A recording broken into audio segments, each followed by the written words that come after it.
नमस्कार मिता रोषे को आपण मानक अनेक अनेक स्वागत। आज चलतु बनी महाप्रभु जगन्नाथ प्रिय 56 भोगर गोटे मोहन भोग। आपण एमिति बनई भगवान पाखरे भोग भी लगे पारे।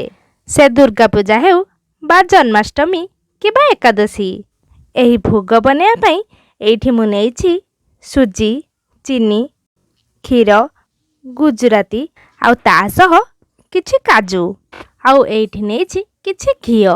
प्रथमे गैस रे गोटे कड़ाई बसई नेबा आउ सेथिरे 2 चामच घिओ पकई नेबा आउ घिओ भल भाबे गरम होई आसिले रखिथिबा सुजी को ढाली भल भाबरे भाजी नेबा।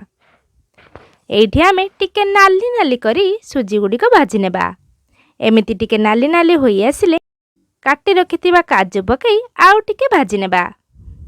बास एमिति नाली नाली होई आसिले ता उपरे रखिथिबा क्षीर ढाली सांगे सांगे गुळेई नेबा नहेले गुडी गुडी होई जिवो।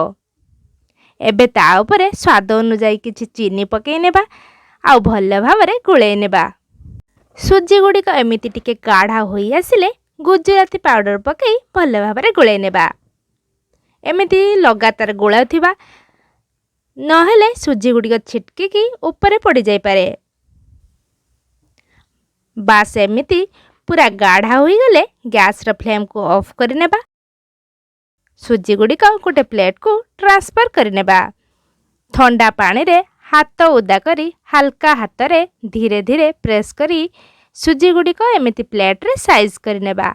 एठी आपण चाहिले खुसुनी द्वारा भी करि परिबे। एमिति करि सारिबा परे 10 रु 15 मिनिट आमे ठंडा हेबा को छाडी देबा। ठंडा होई गले सुजी गुडी को बहुत सुंदर भाबरे सेट होई जिवो। 15 मिनिट परे देखंतु हमरो सेट होई आसलानी। एबे आमे पीस पीस करी काटी नेबा डायमंड शेप रे। आपण चाहिले एठी अलगा प्रकार भी काटी परिबे। एबे देखंतु हमरो रेडी होई गला मोहन भोग। आपण एही रेसिपी किछि भी ओषा व्रत मानकरे बनै खाई परिबे। आपण को जदि यही रेसिपीटी भल लगी थाए प्लीज मो चैनल को लाइक शेयर एंड सब्सक्राइब कर देबे। पुणी देखा एक नुआ रेसिपी सहित से पर्यंत रहिली नमस्कार।